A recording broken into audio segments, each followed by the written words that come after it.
Israel ने समुद्री रास्ते से हमले की धमकी दी है और इसके बाद से लेबनान में समंदर के किनारे चौकसी को बढ़ा दिया गया है। बेरूत शहर से हमारे सहयोगी गजाली ने समुद्र तट से एक रिपोर्ट भेजी है, वो आपको हम दिखाते हैं। इस वक्त हम मेडिटेरेनियन सी के एक किनारे पर हैं जो बेरूत शहर के पास लगता है।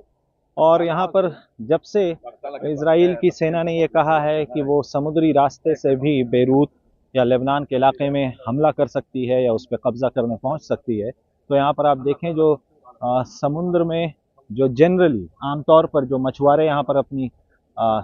नौका कह लें या बोट लेकर आते हैं,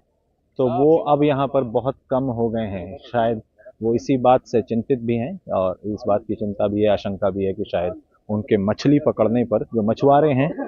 वो आते हैं तो उनको शायद वो खतरा है कि वो अटैक ना हो जाए।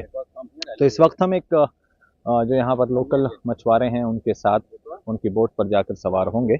और उनसे बातचीत करके समझने की कोशिश करेंगे कि कहाँ तक जाने की इजाज़त होती है, क्योंकि अगर आप देखें तो ये समुद्र का पूरा इलाका है और यही मेडिटेरेनियन जो है इजराइल और लेबनान के पास से गुजरती है, या लेबनान बेरूत कह लें, और इजराइल का जो इलाका है वो इसी मेडिटेरेनियन सी के पास में स्थित है।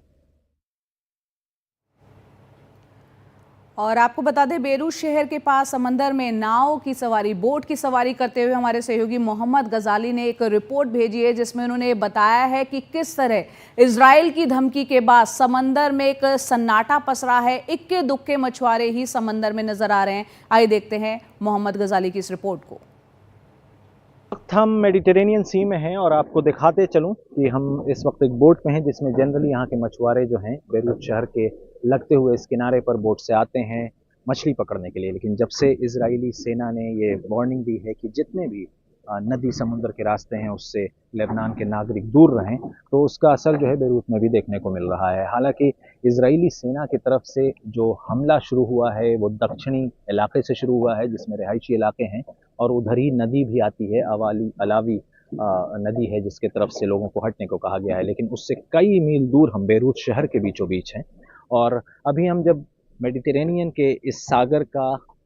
दौरा कर रहे थे इस बोट में बैठकर, तो आसपास एक दो ही हमें नौका मिली जिसमें लोग मछली पकड़ने के लिए आए हुए थे। और यहाँ से करीब 6 मील दूर मेरी बाईं तरफ जो है इजराइल की मैरीटाइम बॉर्डर भी है जहाँ पर आप मछली पकड़ने वहाँ तक जा सकते हैं या नहीं, उस पर भी खतरा बना रहता है। फिलहाल जिस तरह का सुकून सन्नाटा आप आसमान में और इस मध्य सागर के पानी में देख रहे हैं, उससे यहाँ के तनाव का बिल्कुल भी अंदाज़ा नहीं लगाया जा सकता, क्योंकि शहर में फिलहाल वही सवाल सबके चेहरे पर है, सबके जहन में है कि आखिर ये जंग रुकेगी कब, और इन दोनों गुटों को, हिजबुल्लाह, इजराइल और बाकी भी जो गुट इसमें इन्वॉल्व हैं, उनको कैसे रोका जाए और इस जंग को कैसे रोका जाए। क्योंकि इजराइल 1982 और 2006 की जंग हिजबुल्लाह के साथ लेबनान में लड़ चुका है, और कई लोग ये मानते हैं कि लेबनान में इस जंग को लाने का जिम्मा जो है हिजबुल्लाह पर है। लेकिन कई लोग ये भी मानते हैं कि इस जंग को रोकने की जिम्मेदारी और ज़रूरत भी इसी वजह से हिजबुल्लाह की है कि वही इसको रोक भी सकते हैं। तो कहीं ना कहीं माहौल तनावपूर्ण भी है, और सबसे अफसोसनाक खबर या बात उन लोगों के लिए है जिनका इस लड़ाई से कोई लेना देना नहीं है। तो कहीं ना कहीं अब ये देखना होगा कि क्या वैश्विक स्तर पर जो ग्लोबल लीडर्स हैं, जो अपने आप को वेस्टर्न पावर कहते हैं, जो करीब 1 साल से इस जंग को देख रहे हैं और सिर्फ निंदनीय कमेंट या निंदा करने वाले कमेंट्स इशू कर रहे हैं, बयान दे रहे हैं, क्या वो इजराइल को या हमास को या हिजबुल्लाह को या इराक के उन संगठनों को जो इजराइल पर ड्रोन छोड़ रहे हैं, या इजराइल को भी कि जो लेबनान में और गाज़ा में हवाई बम्बार्डमेंट कर रहा है, बमबारी गिरा रहा है, उसको रोक पाते हैं या नहीं। लेबनान एक खूबसूरत कंट्री हुआ करती थी, अभी भी है, लेकिन जिस तरह से यहाँ के सिविल वॉर 90 के दशक में और उसके बाद इजराइल के साथ जो जंगें हुई हैं, उससे कहीं ना कहीं यहाँ की अर्थव्यवस्था पर, यहाँ की सामाजिक दिनचर्या पर भी इसका बहुत असर पड़ा है। अब देखना होगा कि क्या कोई ऐसी परिस्थिति बनती है जो इस जंग को रोक सके